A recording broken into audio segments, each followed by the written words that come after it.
This documentary is made for educational purposes in the hope that important lessons can be learned to prevent similar situations in the future. In the majority of cases where women disappear, are assaulted, or their lives have been cut short, the main suspects are their current or ex-partners. Women are considerably more likely than men to experience repeated and severe forms of abuse and violence. They are also more likely to have experienced sustained physical, psychological, or emotional abuse, or violence which results in injury or death.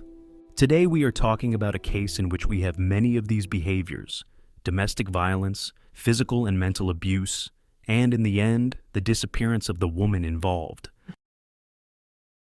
Anna Knezevich was in the process of a difficult divorce after a 13 years marriage to David Knezevich, an IT specialist born in Serbia.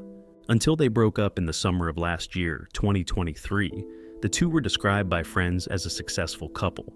The two had several businesses, including EOX Capital LLC, a company that owned 15 properties located in Florida.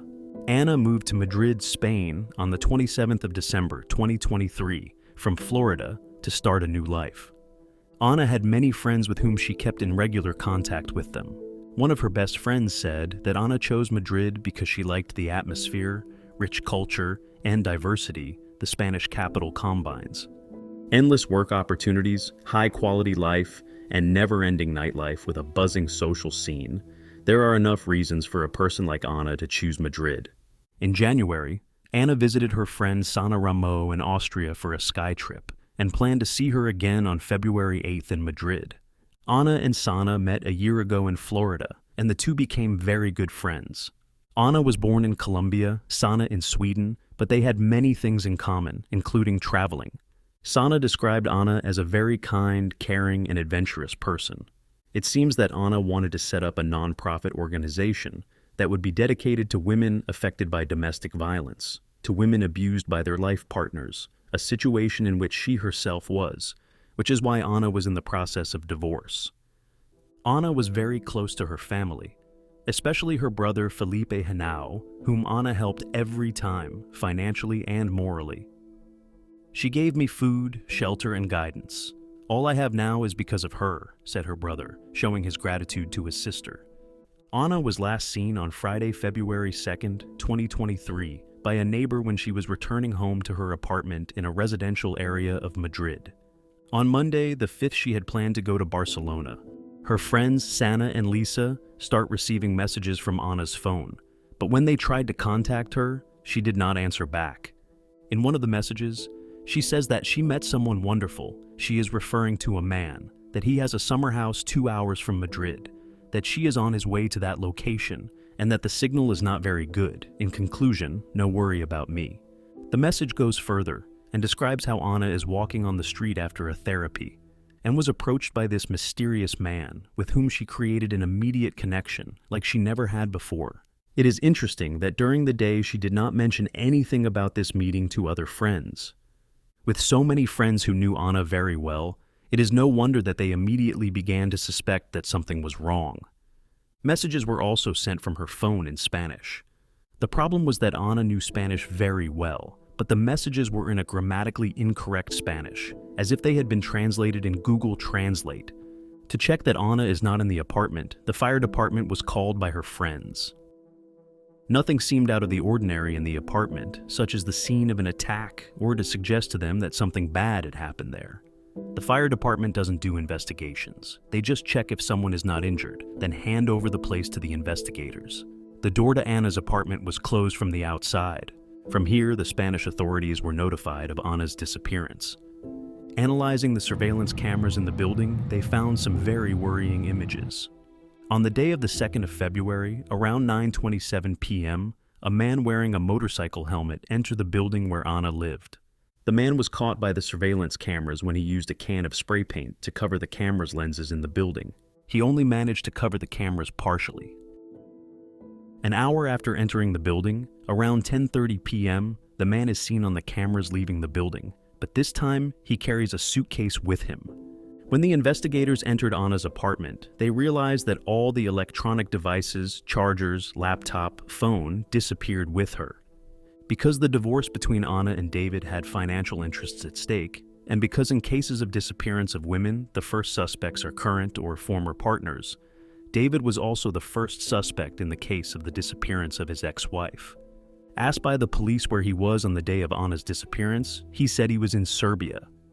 The investigators immediately became suspicious after David refused a polygraph test in April. He also hired a lawyer from the United States, and all statements began to be made only through his lawyer.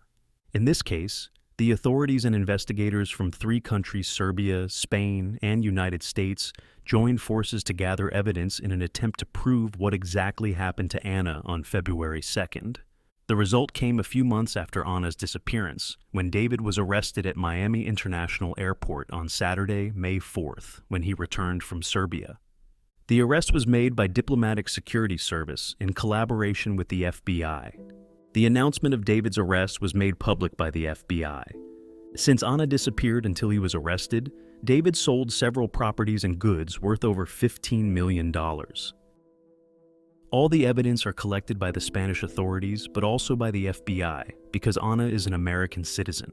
They have to put together all the evidence to clarify what happened to Anna and build a solid case.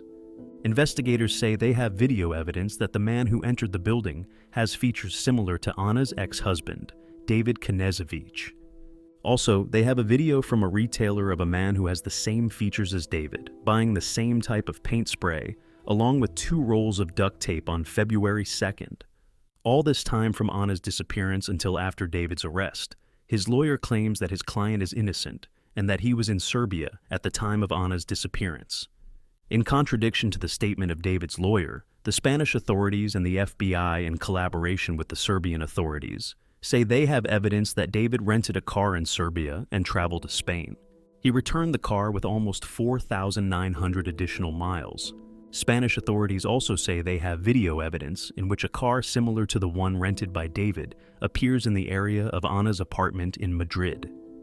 It seems that they cannot identify the driver because the car had black windows and the license plates were stolen from another vehicle. It seems that David himself did the tinted windows. When he returned the car on February 15th to the rental company in Serbia, he explained that the sun was bothering him and he had to tint them. Also, after the car was returned, the rental car agency noticed the license plate frames had been changed, and 2 stickers had been removed from the vehicle. Driving in Spain comes with its own unique rules and challenges for drivers who haven't got behind the wheel in the country before. The country has over 17,000 kilometers of motorway, with about 30% of them having toll roads. Because there are so many cameras, the Spanish police say they have enough evidence to prove which toll roads David traveled on, how many miles he traveled, and how long it took him to cover certain sections of the road. Spanish police discovered that an individual in Spain reported that both of his license plates were stolen off his car. Video cameras from the toll booths revealed that the plates were attached to a Peugeot 308 with tinted windows. Regarding the messages in Spanish that were sent from Anna's phone, authorities say they were translated by a woman from Colombia. David met her on a dating app. David asked her to translate a message into a perfect Colombian for a friend in Serbia. The fact that David is arrested by the American authorities means that the FBI has enough evidence to arrest him. This does not mean that at this moment they have enough evidence from which it emerges that he is certainly guilty. Until now, the FBI has enough evidence for David to be accused of Anna's kidnapping, but the investigators are quite sure that Anna is no longer alive, so now the prosecutors are working intensively to gather evidence to build a murder case against David. In a criminal case, the prosecution bears the burden of proving that the defendant is guilty beyond all reasonable doubt. This means that the prosecution must convince the jury that there is no other reasonable explanation that can come from the evidence presented at trial. Considering that both Anna and David are American citizens, there is a good chance that the case will be tried in the United States. Until the next story, take care of yourself and your loved ones.